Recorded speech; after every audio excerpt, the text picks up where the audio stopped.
the most sleepy session,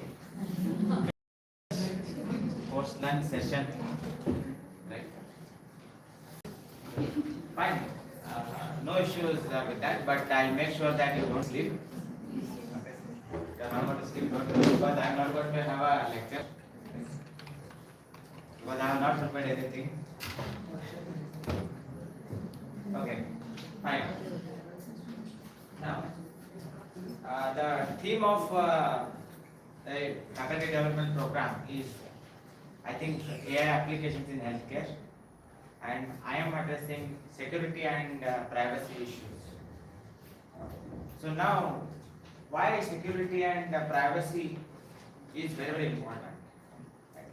So now, if you consider today's scenario, right, all your actions are monitored. Okay, and knowingly or unknowingly, right, we are giving our data to all the companies. Right? So we create free accounts. Right? So we are all used to freebies, right? Much before the Karnataka government has announced freebies. Right? So we had free Facebook account, we had free Orkut account, free WhatsApp account, right? Several other free accounts, right? Converting PDF, free account, right? Merging PDF online, free, right? Whenever we are searching on the internet, we add this free term. Right? And most of the time, if you observe, they will ask you to create the account. Right? And whenever you are creating the account, there will be a small box, small square box. I accept terms and conditions. And most of us, 99.99% of people, they don't open and they don't read these terms and conditions.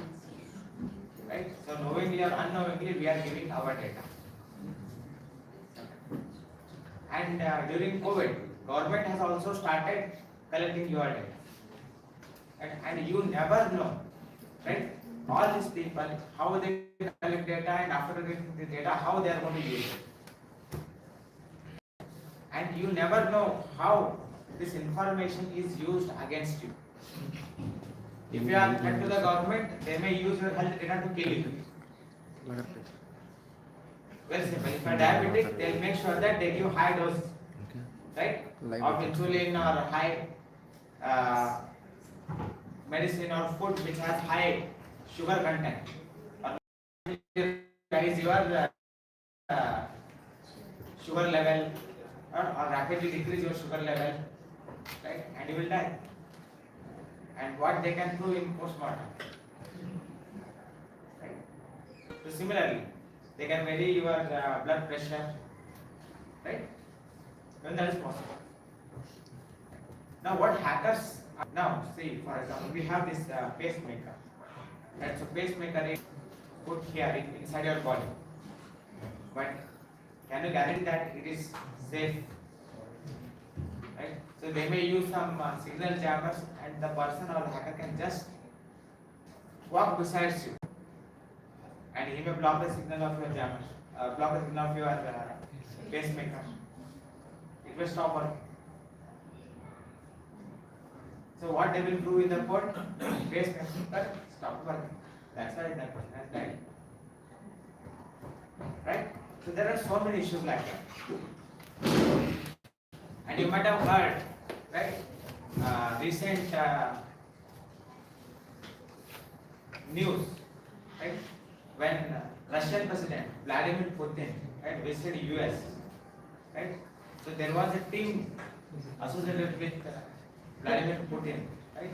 And they had collected all these human waste. Okay? Not even a single hair was kept. All his human waste was collected, and they took it back to Russia. Reason is simple. If US government, if Trump gets any of this, right, then they can use it and determine the health condition. And they may plan to kill him. Companies are doing. They are collecting all your data. And we might tell 1,000 lies. 110,000 lines. The world.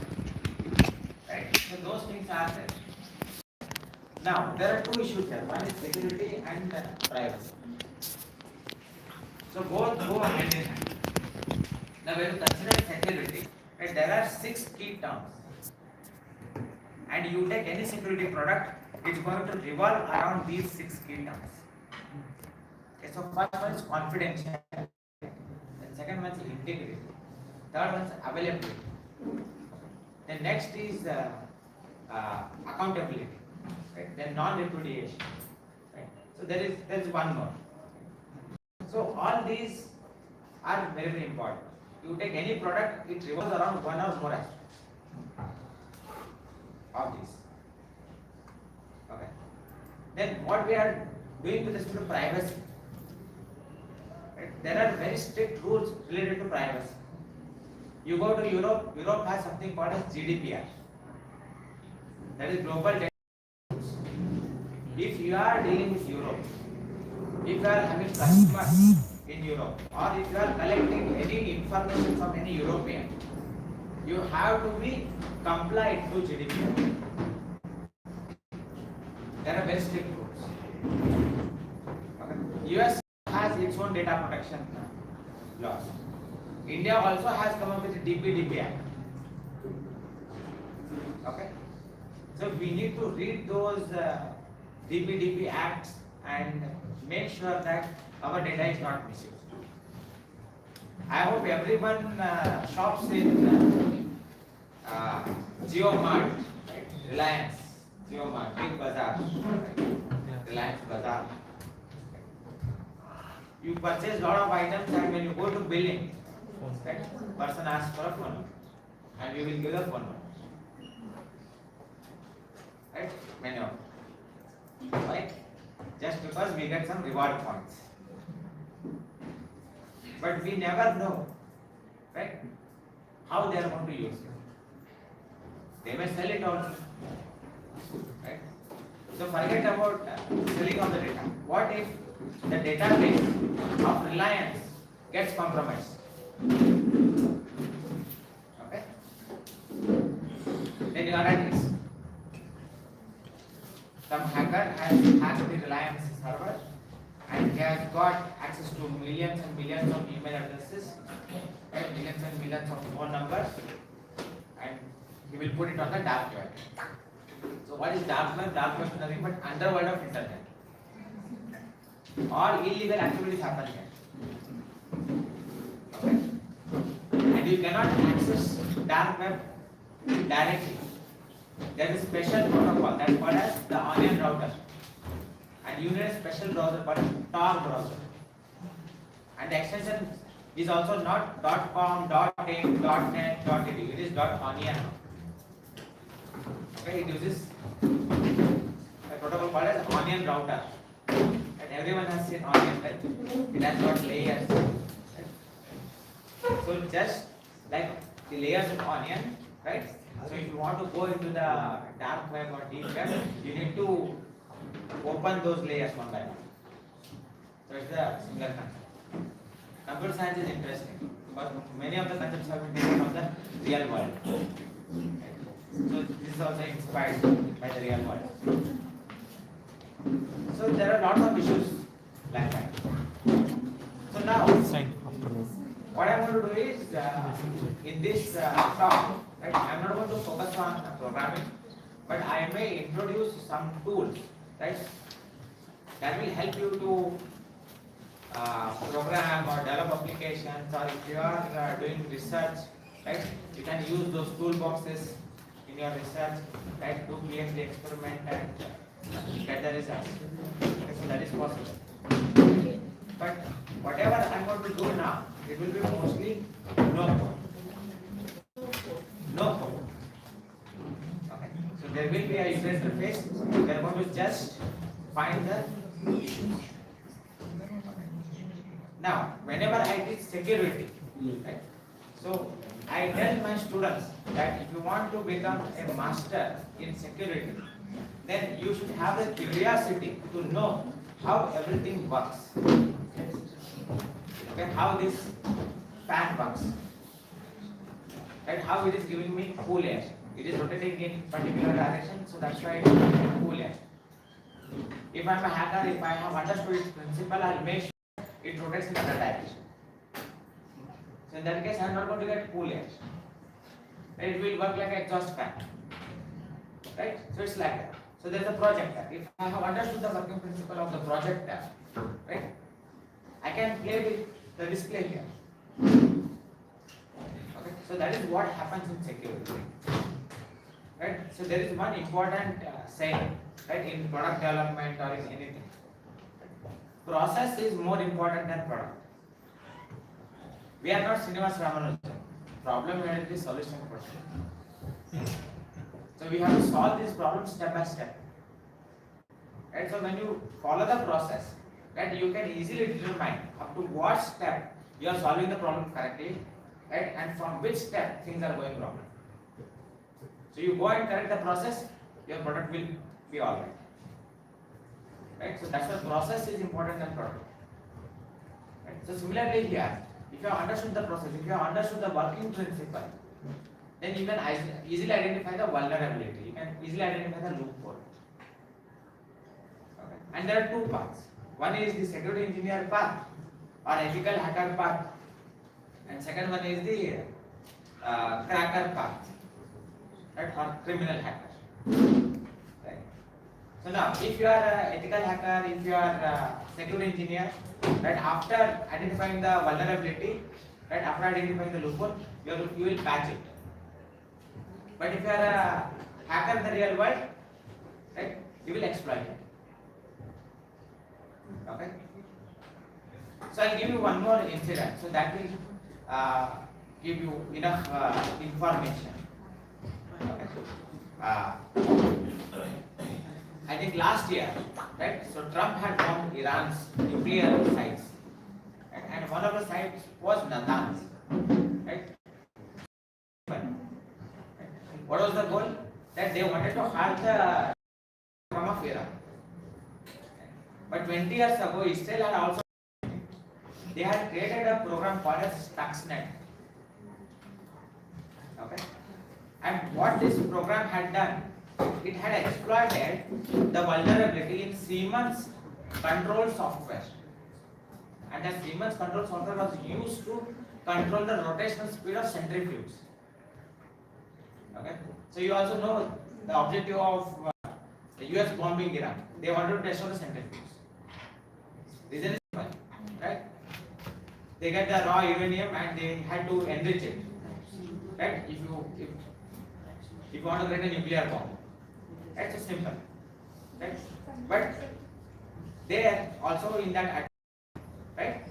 Israel and US were there, but it was an attack through software, right? So they had an insider. Okay. So in cyber security, this is. So we always think that someone from outside will come and attack on us, right? And we trust insiders, we trust students, right? We trust faculties. So I was there in GIT, so I know who had attacked the GIT website so many times. It's all our own people, our own students. Okay. So we usually forget the insider threats, but even those have to be taken seriously. So these people had an insider, right? So with the help of insider, they had brought some pen drives inside the campus, and one of the employees, right, of that Iran's uranium enrichment facility connected the pen drive to the inside system. Done. All systems were hacked, and they were able to control the speed of centrifuge. So they changed it to arbitrary RPM, and they destroyed the centrifuge. Okay, that's how the Iran's nuclear program was started. Okay, and now note here that they are not using internet. You don't need internet. You don't need to be connected to systems. You can even hack the system which is turned off.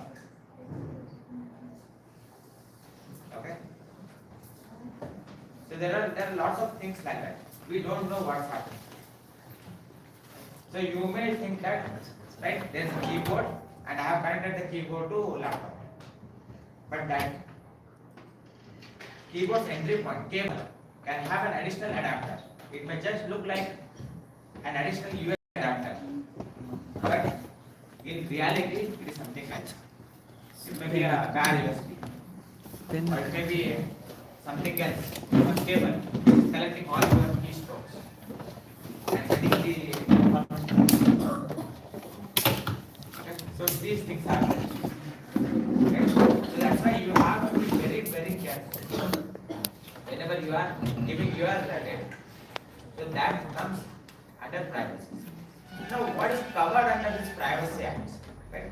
So already the rules are set. Already there is a framework, right? And whenever someone is collecting your information, right, they need to give you the declaration, they need to adhere to the compliance, right, they need to adhere to the government rules, and all these things are there. But the problem is, we are not aware. So one of the important aspects, if you want to be secure, if you want to be safe, is awareness.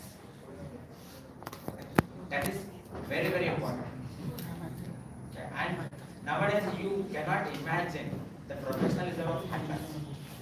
They are so professional, they talk to you in such a language that you will feel that that person is genuine. Okay. And people have lots of money, even in Belgium.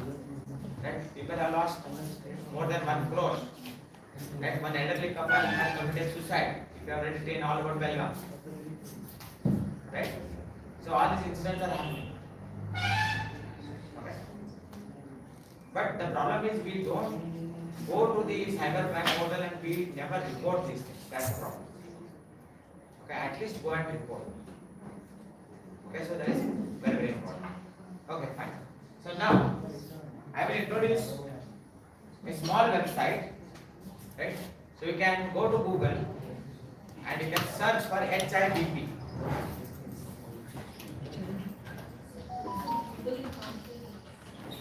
Any browser, HIBP, HIBP, or even you can open your mobile phone and search.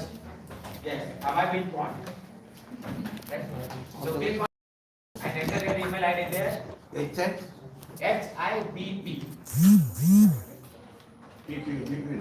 BP. Born. So it may increase your blood pressure or it may be normal after seeing the result.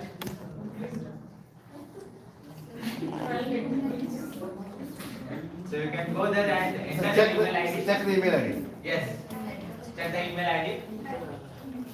So enter the email ID and click on that button and it will show you on how many sites your data is compromised. Okay. So if no data breach, then great.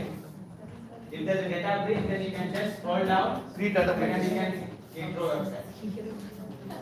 Right? So 3 data So you breaches. might have used it for the PDF conversion. Right? So there you have provided your email ID and intro some sort of hack.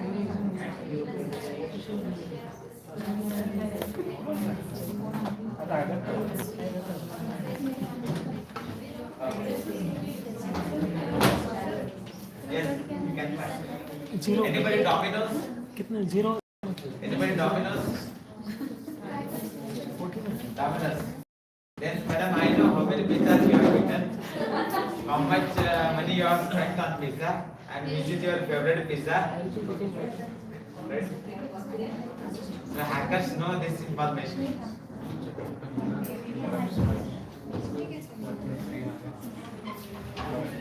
Now, if you have seen the statistics there, it also shows, right, how many email IDs have been hacked. Right? It's not only your email ID. It shows the statistics. Right? Say for example, I go to the same website.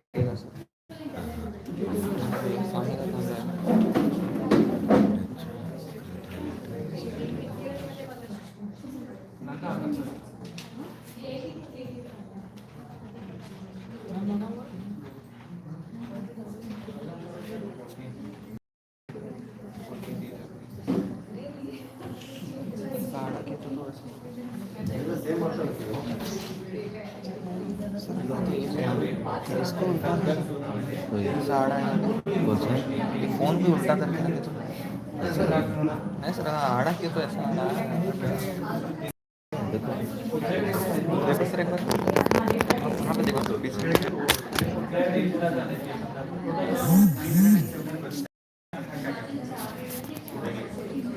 User ID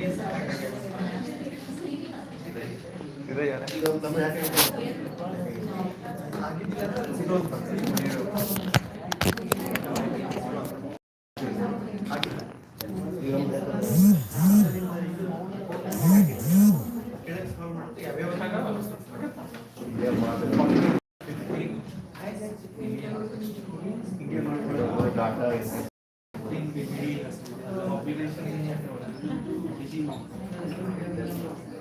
So I have entered my email ID and it shows the data is this.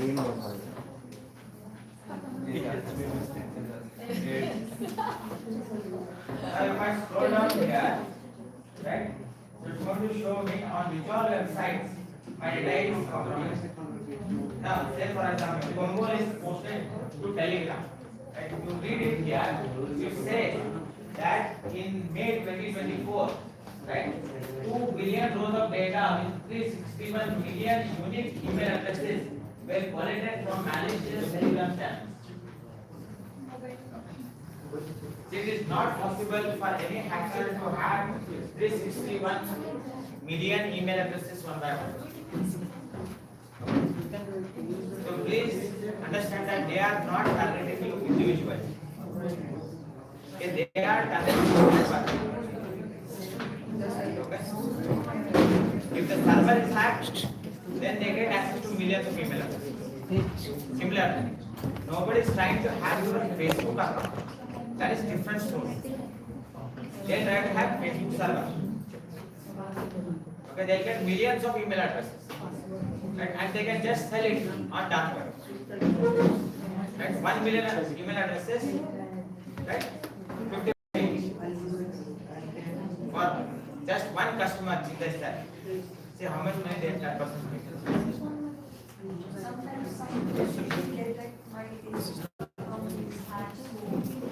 No.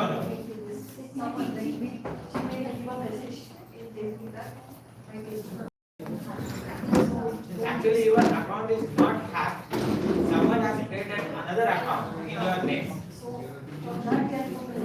Yes. It's another account. It's called impersonation.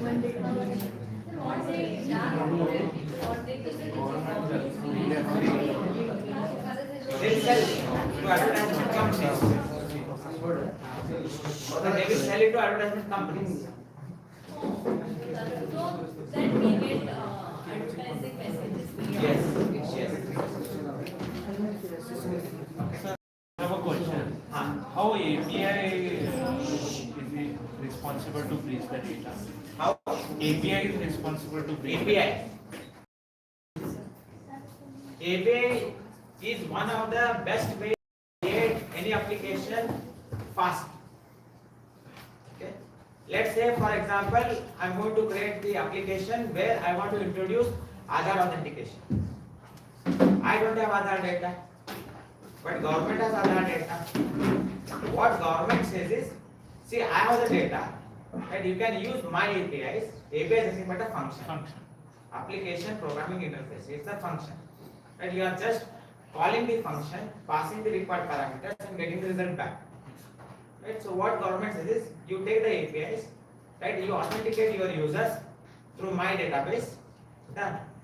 For that they charge the fees. Similarly, OpenAI. You want to create a generative AI application, right? You need not have to create a large language from scratch, right?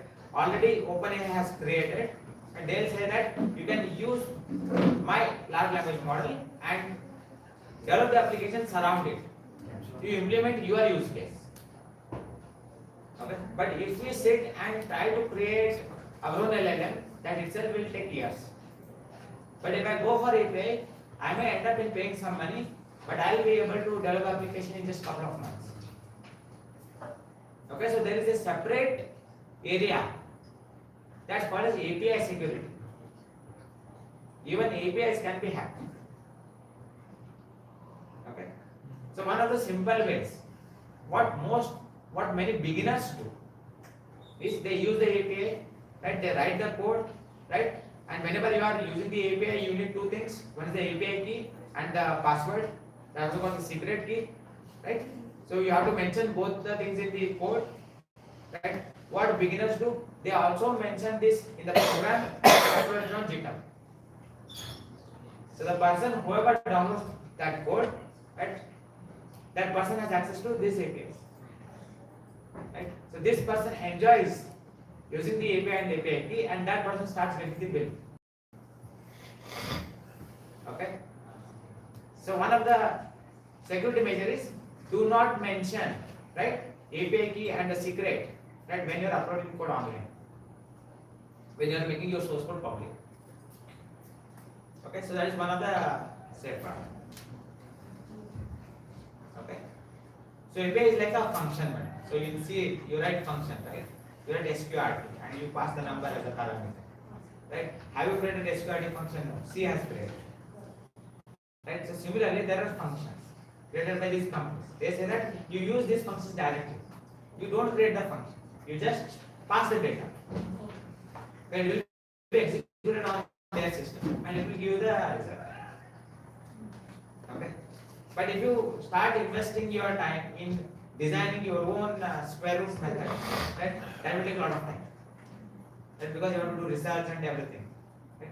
So companies say that don't do that. We have done it, use it. Right? So for that they will charge a fee. And it's a recommended approach whenever you are developing the application. But that also creates dependency. If tomorrow OpenAI collapses, your application also collapses. Right? Okay. So similarly to see here it also shows what is the data that is compromised. Here they know my email address, password and username. Right? And similarly Rail App3. Right? So on Rail App3 website also 23 million unique email addresses have been compromised. LinkedIn. Now this is interesting. There is something called as scraped data. Okay? Hacking is different and scraping is different. So hacking means what? They will hack the server and they will directly get the data from the database.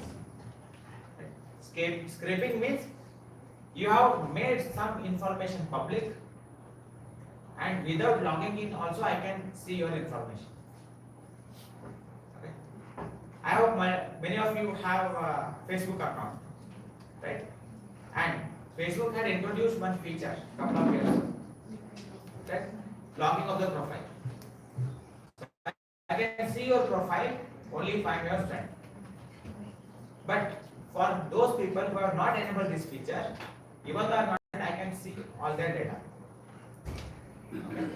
So now I can write a program, right, where it can start visiting the profiles, all public profiles, and start copying all the data. Start copying their name, start copying their photos, start copying their education information, right, and just dump it in the Excel. Done. I'll get the information of again millions and millions of people. So how you can prevent lock your profile? When someone is following you, right, on Instagram, you should approve the request. If you are not enabled it, please enable. If you are having WhatsApp account, nobody should be able to add you directly to any group. They should send you the request and you should decide whether to join that group or not. Okay. So take control in your hands. Don't give control to the platform's hands. Okay. So that is very, very important. Let's understand things here. Right. So now this is called as scraping. Scraping means download publicly available information. Okay. And this scraping is not possible if I have locked my account. Right. You go to LinkedIn, you go to Facebook, you can decide who can see your information.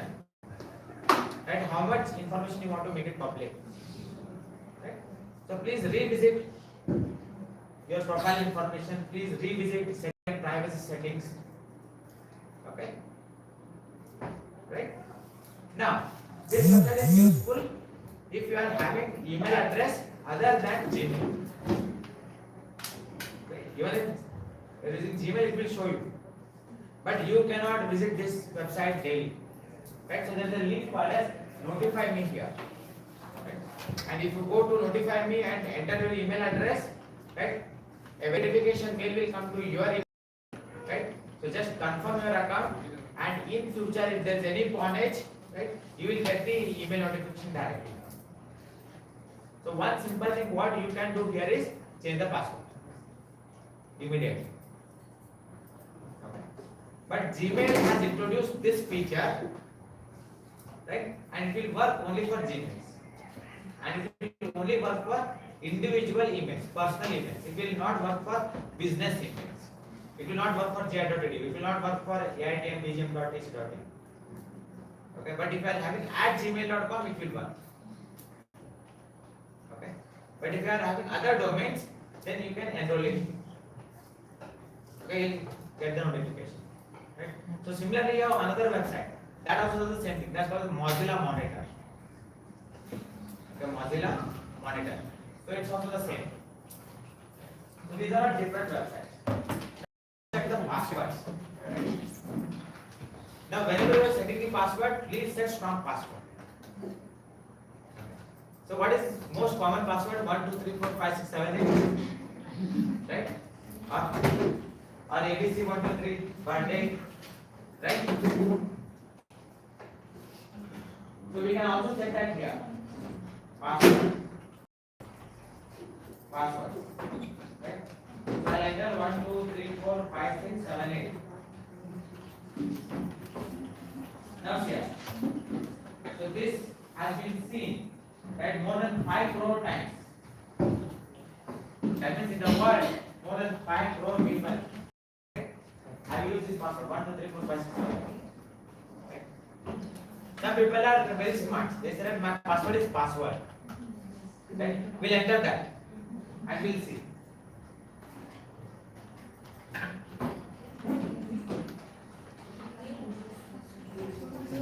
So this is password. These are the more than 2 crore types. Okay. So some are smart, but hackers are even smarter. Okay. So I just wanted to show you this. Now, if you are using Android phone, okay, if you are using Android phone, right, and generally, say for example, if you are using any phone, and be it Apple phone, whenever we install any application on our phones, right, it asks for permission, right? Apps ask for permission to access the camera, access the contacts, and access the gallery, access the map, right? But you should really check whether that kind of permission is appropriate for that app. Right? So, installed an app called DeepSeek. Right? So, I hope you have heard of DeepSeek, right? Chinese LLM. Right? It was accessing, or it was asking me to provide permission for a camera. Okay, so why I need to give access to DeepSeek? Right? Of my mobile camera. It's not required. Right? So now, right, how you can scan your mobile phone and check what are the permissions you have given, right, with respect to every app. So in India, there's an organization called CDAC. So they have developed the application, right, and that's called as Yum Kavach 2. Okay, Yum Kavach 2. You can install this application on your Android phone. Unfortunately, it works only on Android phone. Yum Kavach 2. Install this application and scan your mobile phone, and it will clearly show you, right, what applications have what kind of permissions. It is so sophisticated that it also shows program level permissions. Okay. So this is a very nice application. You can install it on your phone and scan your phone. Right? It also shows are there any green apps installed on your phone. Right? So it's a very good application.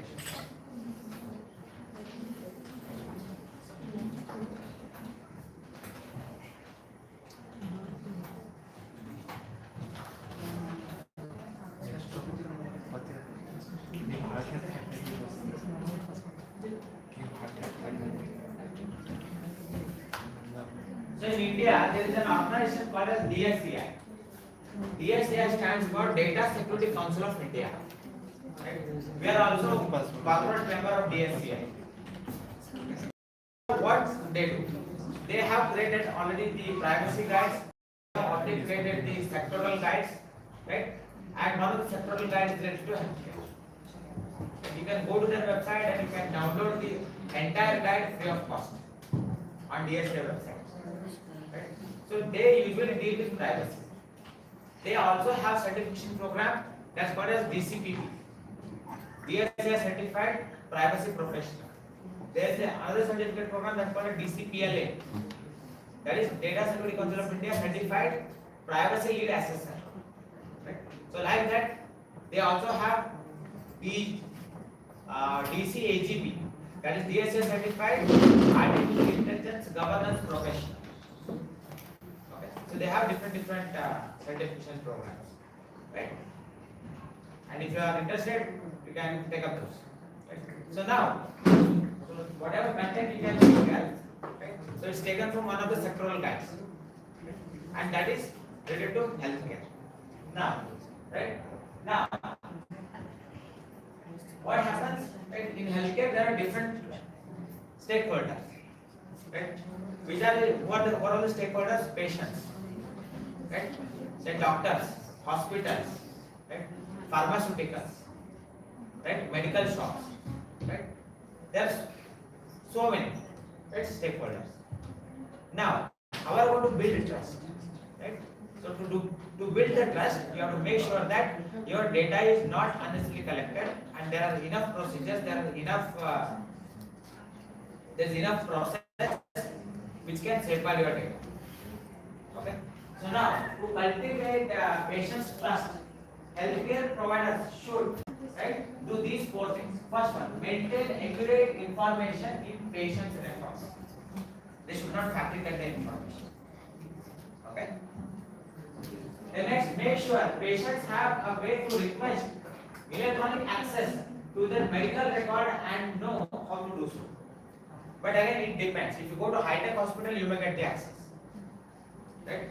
Maybe in Belgaum, like places, it's possible. Even with normal hospitals.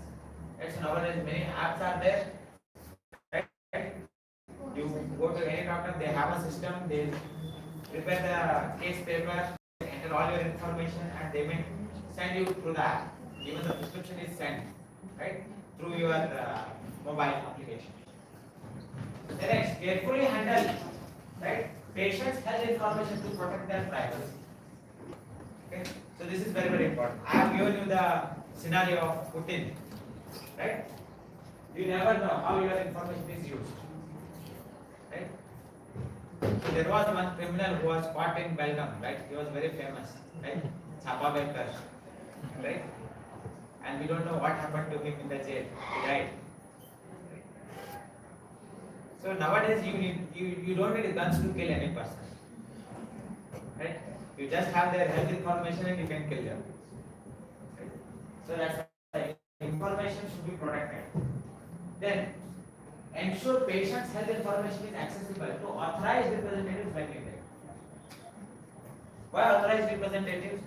What if the patient dies? Then the information should be accessible to his or her legal head. Okay. So there is one more component that's called as insurance. So there is again a separate standard that's called as HIPAA. Okay. So HIPAA deals with security and privacy standards with respect to healthcare. We have ISO standards, right? Right? We have NAC, we have NBA, right? So like that we have ISO standards, right? we have IEEE standards. With respect to healthcare, we have HIPAA. Okay. Of course, it's not Indian, but it is internationally acceptable standard. Okay. All insurance companies, all hospitals need to adhere to HIPAA standard. HIPAA has security rule. HIPAA also has privacy rules. Okay.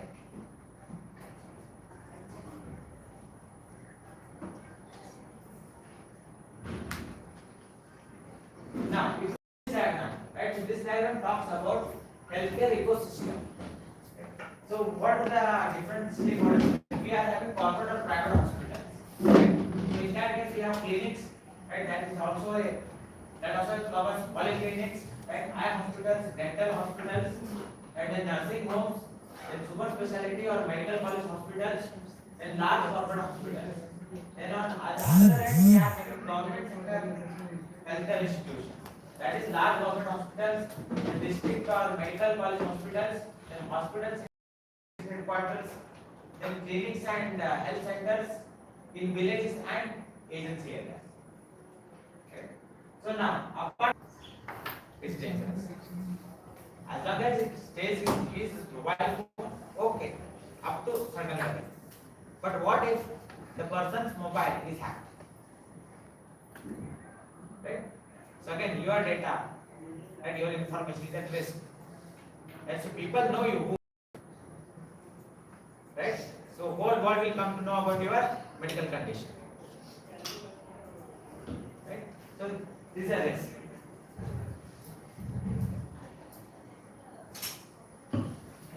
Now, whenever consent is taken, right? So there are some key elements. So first one, right?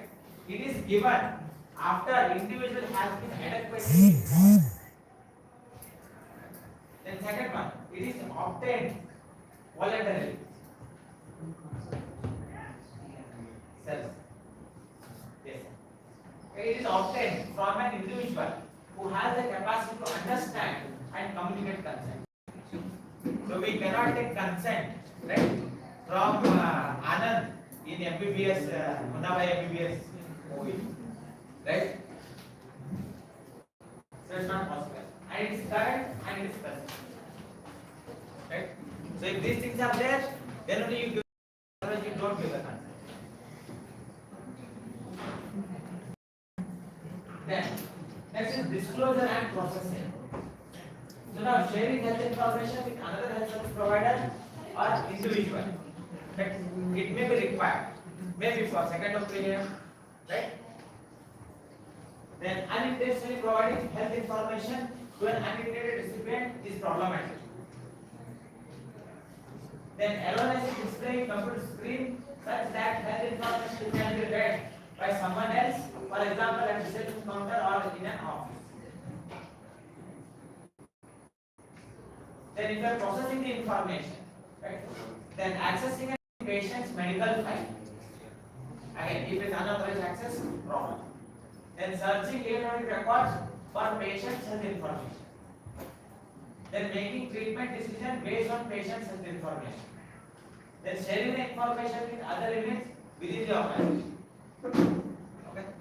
Again, if it is part of the process, if it is really required, then yes. Otherwise, it's a problem. So now, before moving to the tea break, right? So I'll just take another 2 minutes, and once you come back from the tea break, right? So there's a questionnaire. Okay? You need to complete that questionnaire, and it's designed by DSA, the Data Security Council of India.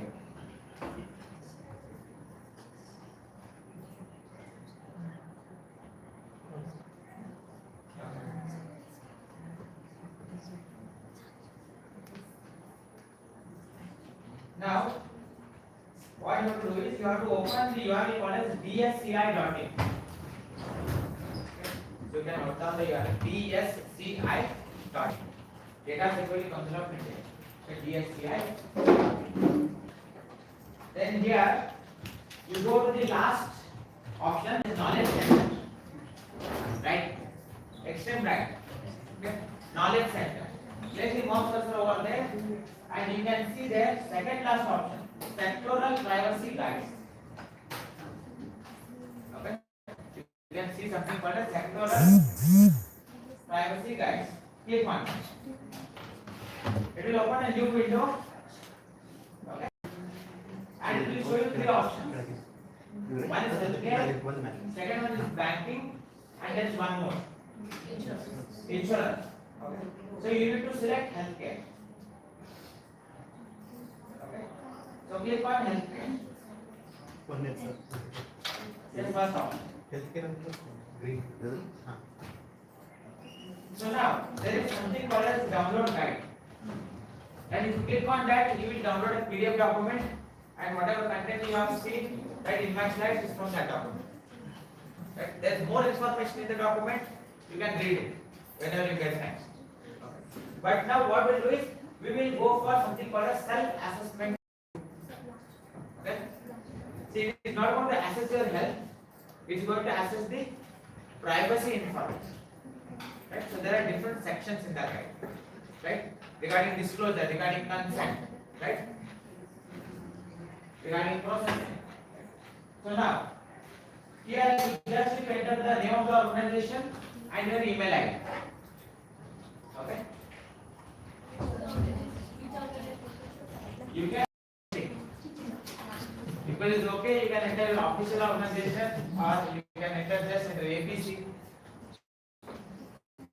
ABC.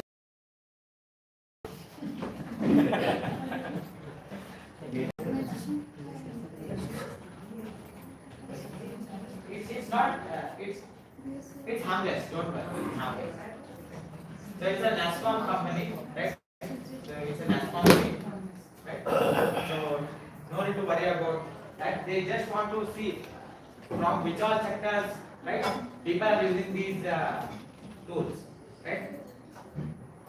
So you can just enter the name of the organization. And email ID.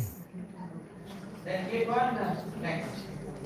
Now, questionnaire starts. Right? You can take a tea break, right? And you can also complete the questionnaire. So the first section is activate and data collection for patient identification. Now, it says are the purposes for collection of personal data necessary to perform the function or processing activity? Yes or no? Okay. So you are all faculty, right? If you want to do some consultancy work, let's say you want to assess some hospital for privacy implementation. You want to know their privacy posture. Right? Give them this questionnaire or evaluate them with respect to this questionnaire. Okay. So it's like MBA accreditation. So they'll come to you and they'll ask you lots of documents, right? And then they'll evaluate. So similarly, right? The collection of personal data relevant to the function or processing activity. Right? So these are all just broad questions. Right? So you can take a deep break. Right? After deep break, you can complete this question. So similar question is there with respect to insurance and with respect to banking.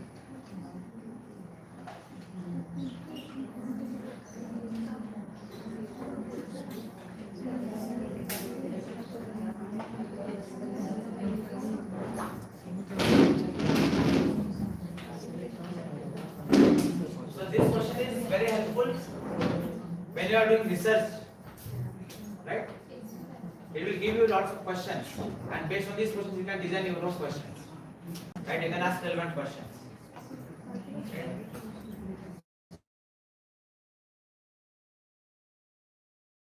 Incorporate into your program application.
It's on.